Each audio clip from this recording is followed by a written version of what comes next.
Come make dinner with me as a girl from New Orleans living in New York City. First things first, you gotta wash your veggies. Nobody likes dirty vegetables. Next, you're gonna get your sausage, saute it, make sure you get it evenly brown on all sides. Here's me making a little snack for my boyfriend. He was a little hungry while I was cooking. I made him some baby carrots, and here's a yogurt sauce that I made earlier. So while your chicken's going, you're gonna go ahead and chop your celery. Make sure you keep stirring the chicken, otherwise it's going to burn. Now we're gonna start what's called a roux. You're gonna take your butter. I use Land O'Lakes. You're gonna put it in the pan with about a quarter cup of flour, whisk it around. Make sure it's bubbling, not too high of heat so it doesn't burn. And we're gonna wait for a nice caramel color on that roux. And here's Kyler making himself a little drink because he was a little thirsty while I was cooking. He was doing some ASMR for y'all. And while the roux is going, I'm gonna go ahead and chop up my bell pepper.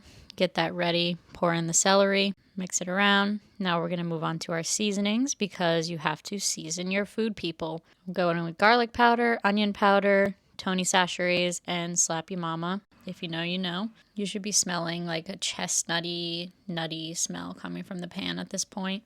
Add in your bell pepper. I like to season at every step with salt just to make sure everything is properly seasoned. Then you're going to throw in your onion, cover it, saute it for about 10 minutes. Then you're going to take your Worcestershire sauce and deglaze the pan, get all that yummy chicken flavor off the bottom. Then you're going to add in your chicken broth to your main pan.